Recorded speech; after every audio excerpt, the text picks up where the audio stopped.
marcantes para a igreja. O primeiro deles, nós tivemos o encerramento do curso de finanças na quarta-feira. Tem sido uma bênção, um grupo considerável que concluiu bem e teve mudanças. Eu tenho falado no início, quando nós começamos o curso, falei, algo vai mudar na sua vida, creia nisso. E eu quero, de manhã eu falei, nós teremos um testemunho à noite, então eu quero convidar o Emerson, ele vai nos contar um pouco do que ele viveu nesses dias, nesse tempo de curso. No próximo ano, no primeiro semestre, certamente nós teremos outra oportunidade. Você pode preparar já um tempo na sua agenda para estar conosco e ouvir e participar de um evento como esse, falando sobre finanças. E é impressionante o quanto a Bíblia tem de informações falando sobre valores, sobre dinheiro, sobre valores espirituais principalmente. Então, Emerson, conte-nos o que você viveu, qual foi a sua expectativa ao iniciar o curso. Boa noite. Eu e minha esposa nascemos em lares cristãos, né? E desde cedo, da minha família, por exemplo, eu sempre tive uma questão de ser mais econômico, né? Como diria, mão fechada um pouco, né? Ao contrário da minha esposa. Então, a partir do momento que nós casamos, né? Somos uma única pessoa, né? Um corpo só. E começou a gerar um pouco de conflitos nessa área financeira, né? E esse curso que eu acabei de me formar na semana passada, ele veio agregar muito na minha família e tem sido uma bênção, né? Tem sido e vai continuar sendo, né? Nós temos um negócio, né? E tivemos alguns problemas financeiros também por uma questão de não ter o controle devido, né? E já estou colocando em prática já o que nós aprendemos durante o curso. Eu também tenho a dizer que às vezes não é nem pela instrução que você tem, né? A escolaridade, não adianta nada você saber de finanças se você não tiver a palavra de Deus em primeiro lugar. É isso aí. Sobre o resultado, a expectativa, a conclusão, foi a contento? Foi a contento, gostei muito, foi além do que eu esperava. Eu esperava números e muitas planilhas, né? Foi nos passado planilhas, foi nos explicado algumas planilhas, mas sempre levando em conta a palavra de Deus, né? Que deve ser sempre levada em primeiro lugar. Na faculdade de engenharia mecânica, eu tive dois semestres de engenharia econômica falando sobre juros, aplicações e etc. A minha esposa é formada em administração, com pós em perícia, né? E nem isso ajudou a gente colocar em ordem nossas finanças. E depois desse curso, eu posso dizer hoje que está entrando nos eixos novamente. Amém. Deus abençoe, Emerson. Só o começo.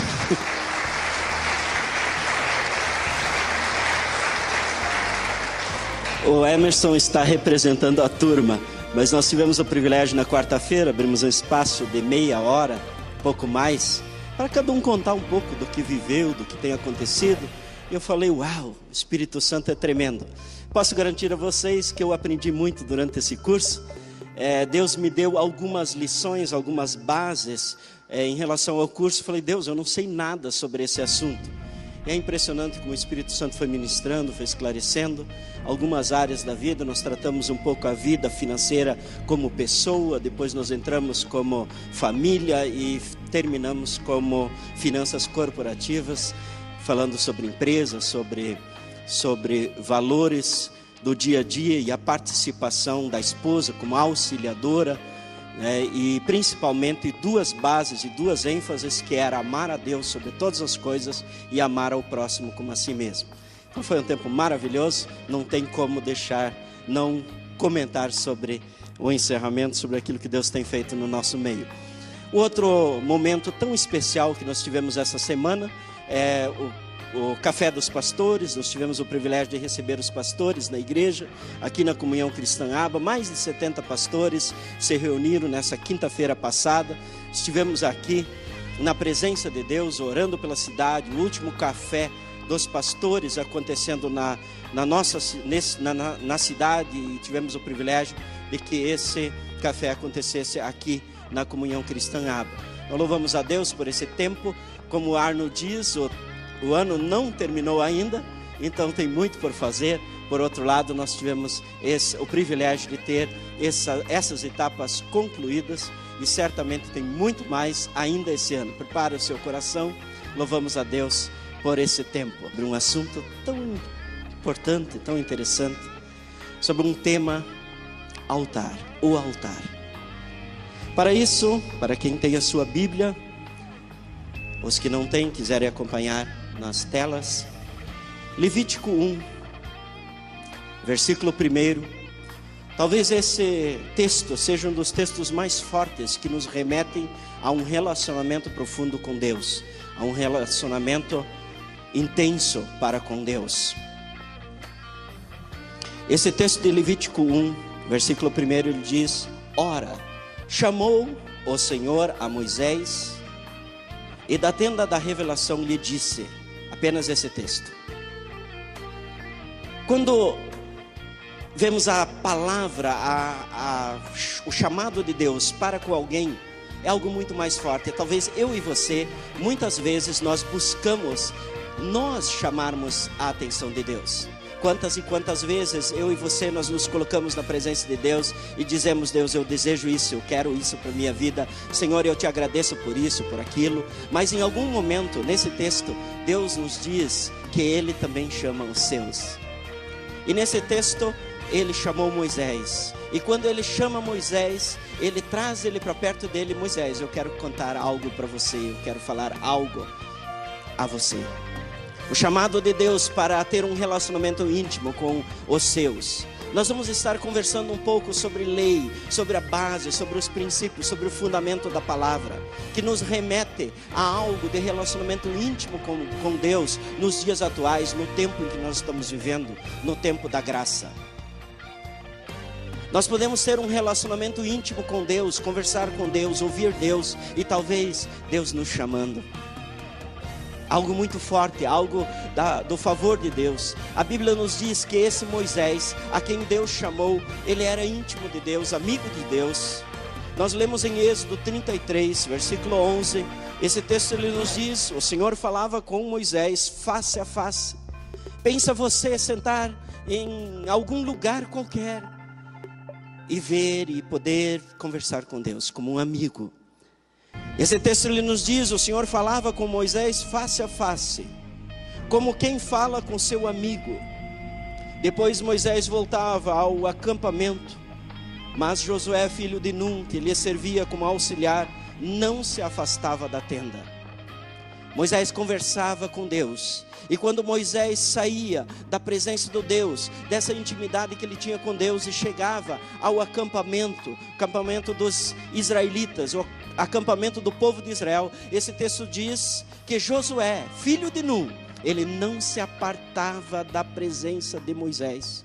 Por quê? Porque ele queria entender e saber o que Deus tinha conversado com ele. Eu preciso saber disso. Ele precisava entender o que Deus estava falando com Moisés. Moisés, ele escreve na palavra de Deus, na Bíblia que nós temos hoje, 5 livros. Esses 5 livros que dão a base, a sustentação para as nossas vidas, que remetem a um novo viver na presença de Deus, que remetem a viver, um viver no tempo da graça. E por causa desse tempo em que Moisés teve a intimidade com Deus, Deus falava com ele face a face. E por Deus falar com ele face a face, teve vários momentos de relacionamento, do favor de Deus sobre a vida de Moisés. E Moisés pôde relatar isso tudo na palavra que nós temos hoje na nossa mão, e ler aquilo que Deus, a orientação que Deus tem colocado. Muitas e muitas vezes Deus falava com Moisés dentro da tenda, dentro de um ambiente específico. Outras e outras vezes Deus falava fora desse ambiente, ou seja, não precisava ter um local especial, não precisava ter um lugar específico. Deus, ele era amigo de Moisés. E nesses 5 livros que Moisés escreveu, os judeus chamam esse conjunto de 5 livros como a Torá. Esses livros que seriam Gênesis, que significa princípio, Êxodo, que significa, tem o seu significado, significando nomes. E nós temos o Levítico, o livro de Levítico, que quer dizer chamou ou chamado. E o livro de Números, que significa deserto, ou lugar reservado, lugar de tratamento. E Deuteronômio significa palavras. Esses livros, eles nos trazem a base de toda a sustentação da lei de Deus, das regras que Deus estabeleceu para os homens e que nos remetem para uma vida abundante na graça do Senhor. Para entendermos o projeto de Deus original para mim e para você, nós precisamos entender essas leis, essa base. Dessas leis, desses 5 livros, nós temos 365 mandamentos negativos. Ou seja, o total de leis que nós temos nesses 5 livros são 613. Desses 613 livros, nós temos 365 mandamentos negativos. Ou seja, dizendo a cada dia o que nós não devemos fazer. E nós temos mais 248 mandamentos positivos, dizendo o que nós devemos fazer. Essa base, essa estrutura. E eu quero conversar nesse final de tarde sobre as leis de fora, sobre as leis de dentro. E entender como isso nos leva à graça, como isso nos leva a um relacionamento íntimo com Deus. Eu creio que qualquer um de nós deseja ter esse relacionamento com Deus. Preciso ouvir Deus falando comigo. Eu preciso entender aquilo que Deus quer que eu faça. Porque se eu entender o que Deus quer que eu faça, eu posso fazer melhor. Eu não consigo, eu não devo falhar tanto. Eu posso acertar mais, muito mais. As leis de fora, elas nos remetem para algo externo, além de nós, fora de nós. No tempo, hoje, em que nós estamos vivendo, é a lei do Senhor dizendo: ama ao teu próximo como a ti mesmo. Ama ao teu próximo como a ti mesmo. Ou seja, da forma como você quer viver, faça com que o outro possa viver assim. Da mesma forma, ajude as pessoas, esteja com elas, fala da salvação de Jesus, apresente a paz do Senhor sobre elas, dê a elas aquilo que você tem recebido. Em Lucas 10, versículo 26, quando Jesus pergunta: o que você pensa, o que você acha da lei do Senhor? Versículo 26 diz: o que está escrito na lei? Respondeu Jesus: como você vê a lei? Existe uma lei, existe uma estrutura. Essa estrutura básica, o fundamento da lei que nós temos no Antigo Testamento. Jesus buscou entendimento através da vida dessa pessoa, perguntando: o que você entende da lei? No versículo 27 ele respondeu-lhe ele: amarás ao Senhor teu Deus de todo o teu coração e de toda a tua alma, de todas as tuas forças e de todo o teu entendimento, e ao teu próximo como a ti mesmo. Essas duas leis, essas duas bases, amar a Deus sobre todas as coisas e amar ao próximo como a si mesmo, são a base de tudo aquilo que nós precisamos para viver na presença de Deus nos tempos atuais. Se nós entendermos bem isso, nós vamos saber que a Bíblia fala de relacionamento, a Bíblia fala de intimidade com Deus, a Bíblia fala de relacionamento com pessoas, bons relacionamentos com pessoas. Amar ao próximo como a si mesmo. É fácil amar amigos, mas ame o seu inimigo. Como é fácil isso? Não é tão simples assim. Mas a Bíblia nos diz que é possível amar ao próximo. É possível. Esse relacionamento, ele remete a um formato de intimidade com Deus, de nós estarmos na presença de Deus de uma forma real, de uma forma profunda, de uma intimidade intensa na presença do Senhor. No Antigo Testamento, na lei, dizia que quando você tem uma propriedade, você tem um bem, você tem algo que é teu, esse algo que é teu, e você tem uma planta, talvez você tenha um pé de mangueira, pé de manga, e ali existe manga, e alguém passa na rua, e quando vê aquelas mangas naquele pé, ele sente desejo e vai lá e pega uma manga do terreno que não é dele. A Bíblia trata isso de delito na lei.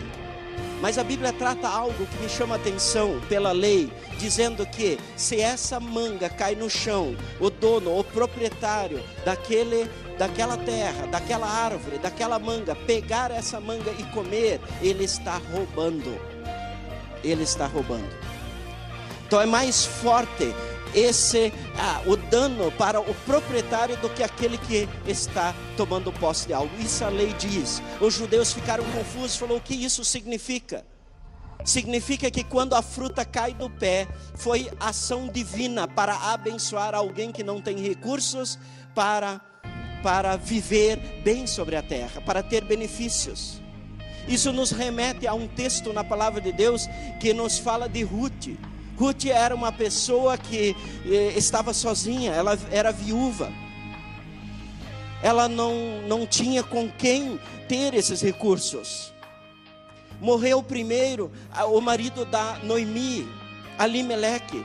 Depois falece também das noras, os filhos dessa Noemi. Esses maridos também falecem, morrem. Fica a senhora, a Noemi, com as duas noras, Ruth e Orfa. E quando eles ficam sem ter destino, a Noemi diz: eu vou voltar para o meu povo. E diz: vocês não vão. E a Ruth diz: eu vou com você. O seu Deus será o meu Deus e eu quero estar com você. E essa Ruth chega naquele lugar. E quando chega ali, ela começa a catar algumas espigas numa lavoura onde estava acontecendo uma colheita. E chega um homem chamado Boaz, e ele olha para essa mocinha, essa moça que estava colhendo essas espigas. Ela diz: quem é ela? Ela é uma viúva. E Boaz diz: então facilita a vida dela, deixa cair algumas espigas no chão, para que ela possa ter o sustento dela, para que ela tenha facilidade na colheita. O que isso nos remete? O que isso nos fala nos dias de hoje? Se eu abro mão e estou dando ao próximo aquilo que o próximo precisa, não precisa a fruta do meu pé cair, não precisa a fruta do seu pé cair. Você toma a liberdade, você toma a ação de servir pessoas, você toma a ação de ofertar na vida de alguém. Talvez aquilo que você tem, aquilo que você tinha e você perdeu, você chorou tanto por aquilo que você perdeu, mas você chorou porque aquilo não era seu. Você precisa abrir mão e deixa que aquela pessoa use aquilo que era teu. Por quê? Porque Deus permite abençoar vidas através da sua vida. Deus deseja que você abençoe vidas livremente, para que você não venha, para que Deus não precise tirar algo de você, e que você possa gerar essas sementes na vida de alguém. Ruth 1,16, esse texto lhe diz: Ruth, porém, respondeu: não insistas comigo, que te deixe e que não mais te acompanhe. Aonde fores, irei, onde ficares, ficarei. O teu povo será o meu povo, e o teu Deus será o meu Deus. É uma decisão. Eu quero estar na presença de Deus. Ruth 2, versículo 2 diz: Ruth, a moabita, disse a Noemi: vou recolher espigas no campo daquele que me permitir. Vá, minha filha, respondeu-lhe Noemi. Depois vem Boaz, como nós já falamos, em Ruth 2, versículo 16, onde Boaz orienta aos seus serviçais, aos funcionários, e ele diz: também tirai dos molhos algumas espigas e deixai-as ficar, para que as colha e não a repreendais. Não impeça de ela receber aquilo que ela está buscando.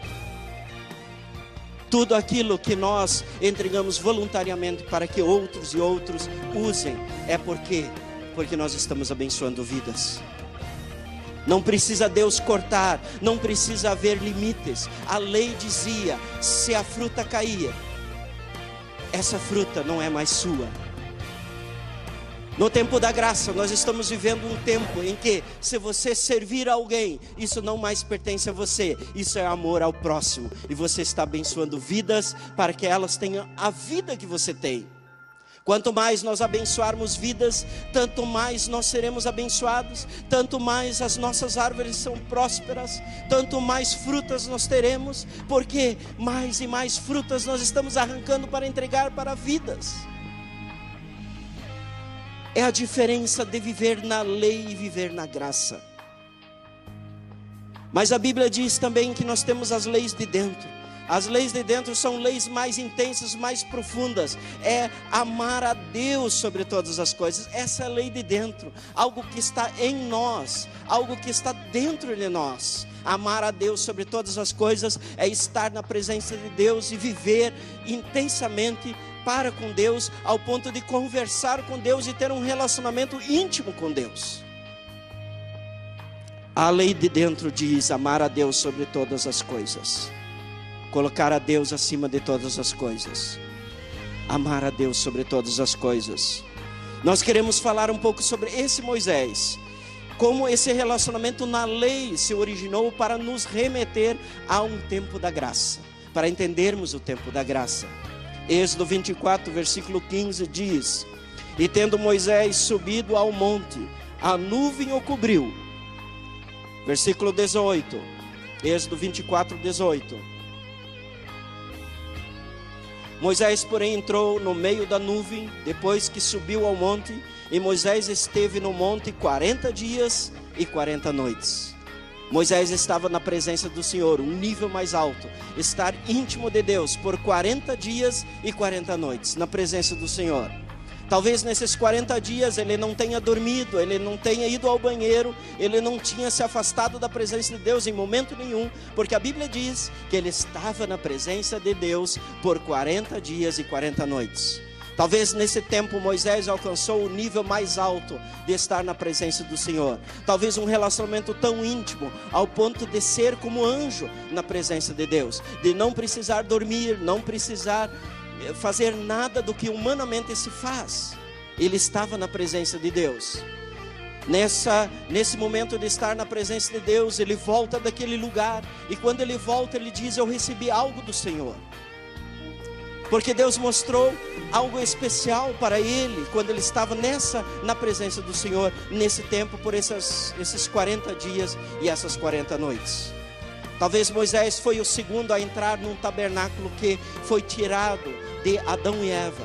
Adão e Eva estavam na presença de Deus e tinham comunhão com Deus e entravam nesse tabernáculo para ter um relacionamento com Deus. E Deus precisou recolher, e Moisés teve o privilégio de entrar e ver como é estar na presença de Deus, dentro de um ambiente para estar falando e conversando com Deus. Moisés volta daquele lugar, desce daquele monte, desce da presença de Deus, e quando ele chega ao povo, o Josué estava ali para receber o que Moisés estava por trazer, e da mesma forma todo o povo de Israel estava esperando as notícias de Moisés. E quando Moisés desce, ele conta aquilo que ele viu. Ele diz: nós precisamos construir um tabernáculo, nós precisamos construir um ambiente para cultuar o Senhor aqui, para nós sermos íntimos de Deus, estarmos na presença de Deus. Esse é um tempo de estarmos na presença de Deus, é um tempo de estarmos no tabernáculo. Hoje eu e você, nós somos altares, nós temos altares do Senhor. O altar do Senhor, ele está em nós, e nós podemos fazer diferença, assim como Moisés, quando ele desceu e começou a construir aquele altar, e apresentou e selecionou do meio do povo de Israel 2 homens, e contou a eles o que ele viu, de que forma ele viu, como era o tabernáculo. E essas pessoas constroem esse tabernáculo. Eles constroem. Passa alguns dias e a Bíblia nos diz que Moisés entra no tabernáculo e percebe que não estava pronto. Não estava da forma como Moisés viu. Faltavam algumas coisas. E Deus chega para ele novamente e diz: essa parte é você que vai fazer. Agora você vai construir um altar. Você vai construir um altar para que eu possa usar esse altar para ter um relacionamento ainda mais íntimo, não somente para contigo, mas para com todo o povo de Israel. Hebreus 8, versículo 5, ele diz: os quais servem aquilo que é figura e sombra das coisas celestiais. Aquilo que é figura e sombra das coisas celestiais, como Moisés foi divinamente avisado quando estava para construir o tabernáculo, porque lhe foi dito: olha, faze conforme o modelo que no monte se te mostrou. E Moisés volta e constrói o tabernáculo da forma como ele viu. Nossa vida cristã, ela é feita de fases. Moisés passou por algumas fases e chegou o momento dele entender o tabernáculo, chegou o momento dele entender o que Deus queria que ele fizesse. Deus faz algumas coisas na lei, mas algumas coisas Moisés teve que colocar a mão, e ele constrói o altar. Ele constrói esse altar na presença do Senhor, para que Deus venha e para que o sacrifício pudesse ser feito sobre esse altar. E a Bíblia diz que quando ele começa a construir esse altar, ele constrói um altar com 12 camadas, representando as 12 tribos de Israel. Esse altar ele tem uma altura de 3 metros e 38 centímetros. Uma altura ao ponto de que não se consiga subir. E Moisés disse para Deus: eu vou colocar ali uma escada para que possamos subir ao altar. Mas Deus disse para Moisés: não, escada não. Você vai construir algo, você vai usar um material que é incomum, não é um material comum. Você vai usar terra e você vai fazer uma rampa de terra. Talvez Moisés tenha questionado: por quê? Por que terra? Por que um altar de terra? Isso nos remete, talvez Moisés estivesse lembrando do tempo em que ele estava com o faraó, que ele estava sendo treinado por faraó. E eu quero abrir um parênteses para nós entendermos sobre altar. Moisés, quando ele tinha 16 anos de idade, ele fez todos os cursos possíveis, porque na sequência ele se tornaria um faraó. Ele estaria governando, ele estaria conduzindo a um povo. E quando Moisés ele faz todos os cursos, ele estuda todas as línguas, ele estuda todos os deuses, ele entende tudo sobre Egito, sobre a nação pagã. E quando ele estuda todos esses fatos, para ele se tornar uma autoridade no meio desse povo, ele faz um complemento de curso. Talvez nos nossos tempos, no tempo atual, nós podemos chamar esse curso de TCC, trabalho de conclusão de curso. E Moisés fez isso. Ele estava estudando sobre deuses, e alguém, um serviçal, um escriba fala para Moisés, Moisés, você estudou todos os deuses, mas tem um Deus que você não estudou, você precisa escrever sobre esse Deus. E Moisés pergunta: qual é esse Deus? E esse escriba fala para ele: esse Deus é o Deus dos hebreus. E Moisés fica preocupado, ele quer complementar essa conclusão. Ele diz: o que eu posso fazer? Onde existe um altar desse Deus? E esse escriba diz para ele: não existe altar. Não tem como ser altar. Não existe um altar desse Deus. Ele diz: mas quem pode me fornecer? Quem pode trazer mais informação para mim? Ele diz: você precisa ir ao povo, aos escravos. Ali você procura alguém que possa te explicar sobre esse Deus. E a história paralela diz que Moisés sai daquele lugar, sai do Egito e viaja e vai para um lugar onde existe uma mulher escrava. E essa mulher passa todas as informações para Moisés e diz a ele o que é esse Deus. E essa mulher fala de Abraão para Moisés. E quando fala de Abraão, ele diz: mas como? E essa mulher leva Moisés para um túmulo. E Moisés olha aquele túmulo e vê que aquele túmulo não tem praticamente nenhum significado, cheio de pó, pedras, não tem o que ter, não tem como ser um Deus. E essa mulher diz: foi esse homem que nos falou do Deus verdadeiro, do Deus eterno. E Moisés fica confuso, ele diz: como é esse Deus? Ele procura entender um pouco mais desse Deus. E quando ele está com seu sogro, apacentando as ovelhas, nós conhecemos a história. Lá na sarça, no meio da sarça, chega o próprio Deus, esse Deus que ele entendeu lá atrás, quando ele estava estudando sobre os deuses. E esse Deus diz: eu sou o Deus de Isaac, o Deus de Abraão e o Deus de Jacó. Eu sou o Deus, aquele Deus a quem você pesquisou, aquele a quem você precisou pedir informações. Então eu tenho uma missão para você.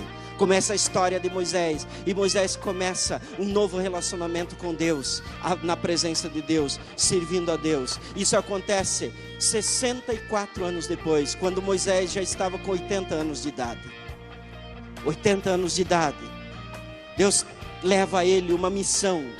um novo viver, um novo tempo de libertar o povo de Israel, de levar o povo, tirar o povo da escravidão e levar o povo para uma liberdade. E Moisés começa a caminhar nesse novo tempo. Moisés começa a ter um relacionamento íntimo com Deus. E quando chega o momento de fazer um altar, de criar esse altar, ele começa a associar e lembrar aquilo que ele viveu, aquilo que ele experimentou no tempo. Naquele tempo, quando ele fez aquele trabalho, aquela conclusão, aquele curso. Altares são montados para um memorial. Nós temos vários altares na Bíblia, várias pessoas que construíram altares. Nós temos Samuel, quando ele conquista uma grande vitória, ele constrói um altar, e a Bíblia diz que ele chamou esse altar de pedras, como Ebenezer, ou seja, até aqui nos ajudou o Senhor. Da mesma forma, Jacó, também quando ele vê e está na presença de Deus e tem uma experiência maravilhosa com Deus, ele constrói um altar. 20 anos depois, Jacó volta pelo mesmo caminho e começa a ver aquele altar, aquele memorial que ele tem construído. Eu e você, nós construímos memoriais todos os dias da nossa vida. Talvez no momento em que você aceitou a Jesus, alguém falou de Jesus para você, você entendeu aquilo que Deus é para a sua vida. Isso muda a história, isso foi um memorial na sua vida, foi uma marca no seu coração, algo começou a mudar. Passa mais um tempo, vem uma palavra profética sobre a sua vida, alguém declara algo sobre você, mais um altar, mais um memorial, e vai passando uma história, e nós contamos a história. Muitas e muitas vezes nada acontece, mas em algum momento esse altar, ele é visto, e nós começamos a lembrar. Quando os nossos filhos crescem, e vão crescendo, em algum momento você como pai vai dizer ao filho: filho, o pai viveu uma experiência lá atrás, por isso você está aqui. O pai tem alcançado isso, a mãe tem alcançado isso. Por quê? Porque existem memoriais lá atrás. Algo que Deus declarou sobre a vida do pai, algo que Deus declarou sobre a vida da mãe, e isso norteou a nossa história, isso deu direção, isso deu entendimento, e são altares construídos. Mas Deus levanta, Deus chama Moisés para construir um altar. Deus chama Moisés para construir um altar. E quando Deus fala para ele: Moisés, você precisa construir um altar diferente. Moisés lembra do passado, lembra do Egito, e talvez ele tenha dito para Deus: Deus, um altar de ouro. Deus diz não. Diz: mais um altar de prata. Deus diz não. Um altar, que altar que eu devo construir? Porque Moisés lembrava dos altares dos outros deuses. E Deus remete ele e traz ele de volta para um verdadeiro altar, um altar. Deus diz para ele: não é um altar de ouro, não é um altar de madeira, não é um altar de prata, é um altar de pedras. Um altar de pedras. Talvez as pedras, porque não tem fogo que destrói uma pedra, não tem vento que destrói pedras, não tem água que destrói pedras. É o verdadeiro fundamento da parte de Deus. Talvez Deus estava remetendo Moisés a um nível de entendimento, o que é ser, o que é estar na presença de Deus. E também remete Moisés a entender o relacionamento, quem é Jesus, quem será o Salvador que virá. Porque Moisés, quando ele sai do Egito, e ele clama por água, e Deus diz: há uma rocha aqui. E você pode conversar com essa rocha, falar dessa rocha. E quando você falar dessa rocha, a essa rocha vai jorrar água dentro dela. A Bíblia nos diz que essa rocha era Cristo. Ou seja, a Bíblia está nos remetendo às pedras, sendo uma representação de eu e você, homens, pessoas. Sobre essas pessoas há no altar um animal que vai gerar vida, vai gerar transformação, um altar de pedra. A Bíblia também nos fala que sobre esse altar não deverá ser colocada nenhuma ferramenta. Talvez essas ferramentas no nosso tempo que nós estamos vivendo, ela nos fala de religiosidade, nos fala de nós usarmos recursos externos para facilitar a vida na presença de Deus. Essas pedras, elas são colocadas uma a uma. Quem organiza essas pedras é o próprio Deus. Essas pedras, que somos eu e você, nós somos únicos na presença do Senhor. Jesus Cristo andando com o povo de Israel, se fazendo de homem, mostrando que Ele é homem. Ele vai se fazer de carne, vai vir para morrer, para ser o cordeiro que vai ser colocado no verdadeiro altar. Por isso que a Bíblia ela nos diz, 1 Coríntios 10, versículo 4. 1 Coríntios 10, versículo 4. E beberam todos da mesma bebida espiritual, porque bebiam da pedra espiritual que os acompanhava. Quem que era a pedra espiritual? A palavra nos diz, e a pedra era Cristo. A pedra era Cristo. O povo de Israel saindo do Egito, o povo de Israel caminhando, e a pedra os acompanhava. Cristo dizendo, eu sou homem, eu estou com vocês, eu vou ser o sacrifício verdadeiro. 1 Pedro 2, ele nos diz que eu e você, nós somos pedra, nós estamos na presença de Deus como pedras vivas. 1 Pedro 2, 5. Vós também, quais pedras vivas, sois edificados como casa espiritual para ser de sacerdócio santo, a fim de oferecer de sacrifícios espirituais e aceitáveis a Deus por Jesus Cristo. A Bíblia diz que eu e você, nós somos participantes dos projetos de Deus. Eu e você, nós somos participantes dos projetos de Deus. Por isso que quando Lázaro estava no túmulo, ele diz, tirai a pedra, ou seja, tirai o humano, para que ele possa sair. Tirai a pedra, tirai o humano, tirai a interferência humana, para que a divina possa agir, para que a divina possa acontecer. A pedra estava remetendo a Jesus como homem, como carne, para dar o seu sangue, para que nós tivéssemos vida e vida em abundância. Nós somos pedras que jorram água de dentro de cada um de nós. Nós temos o Espírito Santo sobre as nossas vidas. Esse Espírito Santo, ele jorra água para que vidas e vidas tenham vida em abundância. Nós temos dentro de nós um altar. Nós precisamos ter um altar. E quando essa fusão acontece, como Moisés, quando ele constrói esse tabernáculo, quando ele constrói o altar de pedras e faz a rampa de barro, talvez ele tenha tentado subir a essa rampa e não conseguia. Ele subia porque são 3 metros e tanto de altura, e ele voltava. Eu creio que Moisés, de tanto tentar, tentava uma vez, outra vez e não conseguia. E quando ele conseguiu subir engatinhando. Isso nos mostra de que para nós subirmos à presença do Senhor, precisamos subir de joelhos. No tempo em que nós estamos vivendo, nós precisamos subir de joelhos. Para termos uma intimidade com Deus, para estarmos mais próximos de Deus, nós precisamos chegar à presença de Deus de joelhos. Estar de joelhos, orando, clamando ao Senhor, clamando ao Senhor.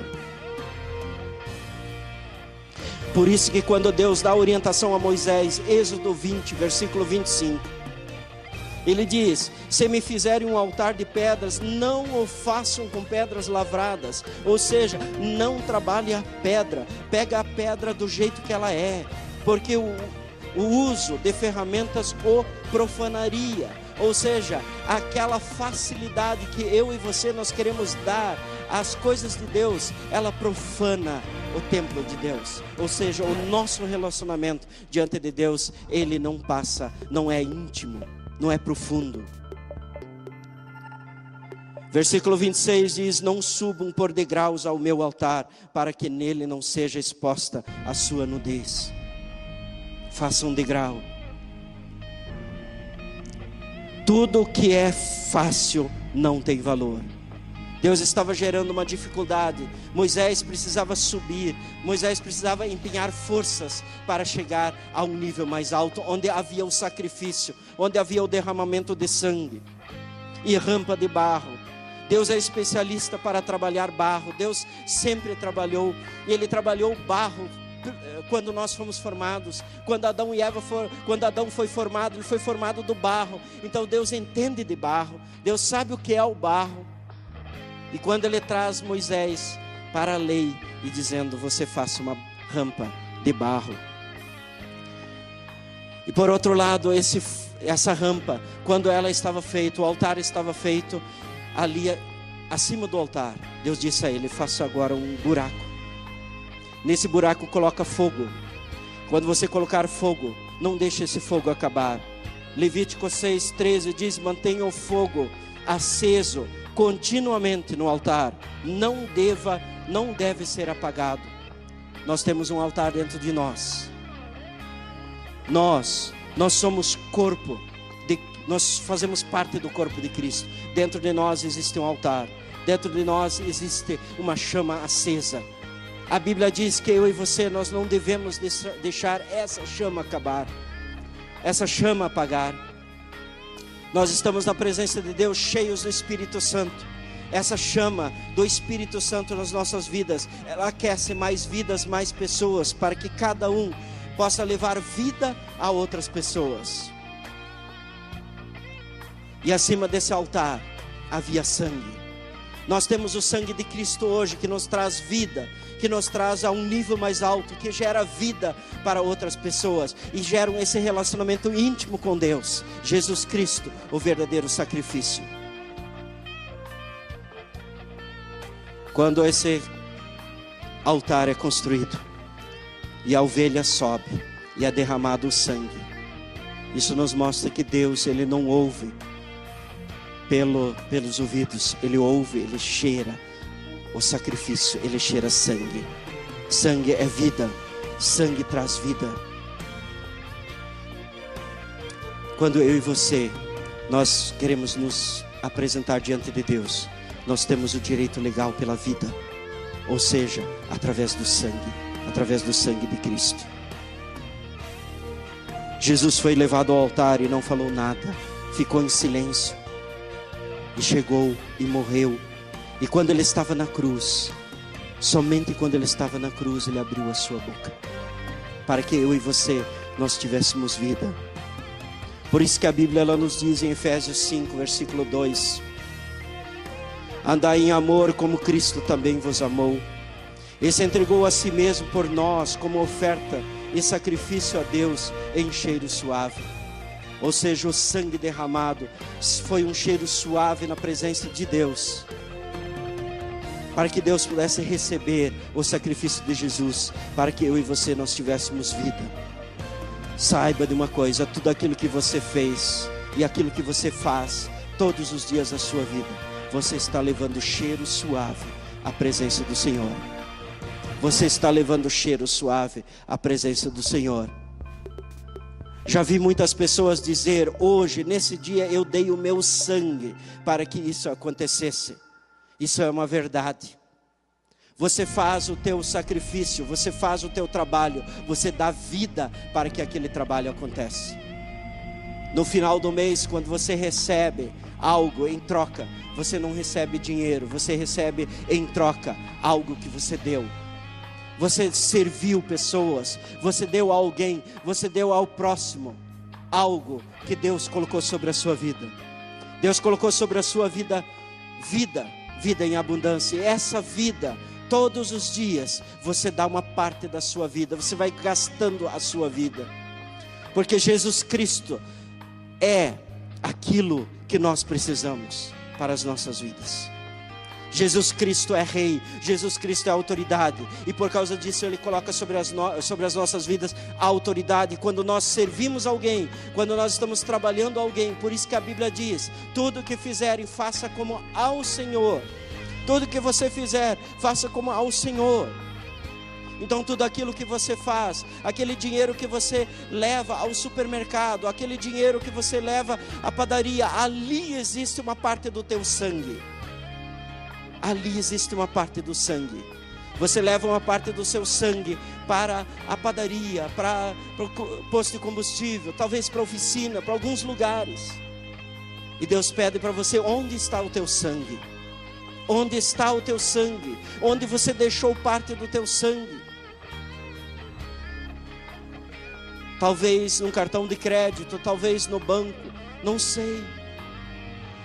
Como nós queremos ter um relacionamento íntimo para com Deus, nós precisamos ter um relacionamento íntimo com Deus através do sangue, sangue de Jesus, que nos deu vida, vida em abundância. Nós vivemos debaixo da graça do Senhor, e quando nós estamos debaixo da graça do Senhor, nós estamos tendo a força que Deus colocou sobre as nossas vidas, um projeto de Deus na sua vida, para que outras vidas possam ser abençoadas, para que você possa amar a Deus sobre todas as coisas, e amar ao próximo como a ti mesmo. Dar uma parte da sua vida, para que outras e outras vidas tenham aquilo que Deus tem preparado para elas. Deus abençoa vidas através de vidas. Deus abençoa pessoas através de pessoas. Se nós não tivermos resolvido essa parte do sangue, talvez se eu e você nós não temos dizimado como deveríamos esse sangue, essa parte. Deus pede 10% do nosso suor, do nosso sacrifício, para que Ele possa nos abençoar, para que nós tenhamos vida. Então uma parte do teu sangue vai para o altar, na presença do Senhor. Assim como Moisés no Antigo Testamento levava o cordeiro ao altar, nós hoje andamos por obediência na lei. E quando nós andamos por obediência na lei, nós começamos a entender que nós precisamos dar uma parte da nossa vida, uma parte do nosso sangue, para que possamos ter um relacionamento íntimo com Deus.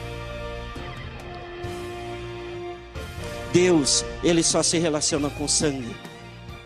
Antes de Jesus, quando alguém dizia e orava e clamava a Deus: eu estou com dor, eu estou com sono. Deus dizia: o que é isso, sono? O que é isso, dor? Depois de Jesus, a Bíblia diz que Jesus intercede por nós diante de Deus. E nós clamamos a Deus, e nós temos um relacionamento para com Deus através de Jesus Cristo. E quando eu e você nós dizemos: eu estou cansado, Jesus diz para Deus: Deus, Ele está cansado, porque eu vivi isso. Eu já fui pedra, eu sei como é isso. E Deus começa a trazer sobre as nossas vidas paz, segurança, porque nós temos um relacionamento íntimo agora com Deus através de Jesus Cristo. E quando nós estamos na presença de Deus, estamos juntos com Deus, nós nos tornamos rocha. Nós somos rocha, não tem nada que vai nos atingir, não tem nada que vai nos abalar, porque a Bíblia diz: nós temos o capacete da salvação, nós temos a couraça da justiça, nós somos protegidos pelo Senhor, porque nós somos íntimos de Deus, nós temos a parceria de Deus, nós estamos em Cristo Jesus, reconciliados para com Deus através de Cristo Jesus. Hoje não tem mais barreiras, hoje não tem mais impedimento. Eu e você, nós temos a intimidade, nós temos um relacionamento com Deus. No Antigo Testamento, quando Moisés falava com Deus, havia 2 milhões e tantas pessoas, e somente Moisés tinha esse relacionamento com Deus, porque o sacrifício precisava ser gerado pelo cordeiro, pela ovelha. Hoje nós temos Jesus Cristo, que foi o sacrifício para que nós tivéssemos vida. E hoje nós temos esse relacionamento com Deus. Todos nós temos esse relacionamento com Deus. Não tem mais barreira, não tem mais impedimento, não tem nada que nos impeça de nós conversarmos com Deus. Aquilo que Moisés vivia, de conversar com Deus face a face, eu e você, nós podemos conversar com Deus face a face. Nós temos essa liberdade porque Jesus Cristo é o elo entre nós e Deus. Nós estamos na presença de Deus através de Jesus Cristo. É o sangue que foi derramado para que eu e você tivéssemos vida e vida em abundância. Não tem mais barreira nenhuma, não tem mais como alguém nos impedir. Seu inimigo vem, ele diz: você não pode. Você pode dizer: eu posso. Não, mas você não tem forças. Eu tenho, porque eu sou um em Jesus Cristo. Agora eu não sou mais pedra, eu sou rocha. Eu sou rocha. Agora eu tenho o sangue de Cristo que me cobre, o sangue do Cordeiro que me cobre, para que eu possa ter um relacionamento e poder ter a proteção do Senhor sobre a minha vida. É um relacionamento mais íntimo, é um relacionamento mais profundo na presença de Deus. Depois disso a Bíblia nos diz que eu e você nós tornamos reino sacerdotal, ou seja, reis e sacerdotes. Como reis e sacerdotes, como reis nós governamos. Se nós dissermos a esse monte, sai desse lugar, vai para aquele lugar, esse monte vai. Se nós falarmos, as finanças precisam quebrar, precisa derrotar o inimigo e fortalecer as finanças, quebrar a derrota, quebrar a destruição, quebrar a falência e fortalecer vida, trazer vida. Nós temos autoridade porque nós somos reis. E como sacerdotes nós temos uma ligação íntima para com Deus. E Deus nos orienta e diz, faça assim, haja assim. A palavra de Deus nos conduz no entendimento, na segurança, na paz, naquilo que nós necessitamos. Onde você tem deixado o seu sangue? Onde você tem deixado a sua vida? Onde você tem deixado parte da sua vida? Nós precisamos ter um relacionamento íntimo com Deus. Precisamos saber onde nós estamos deixando parte do sangue, parte da vida. Nós precisamos. Coloque-se em pé.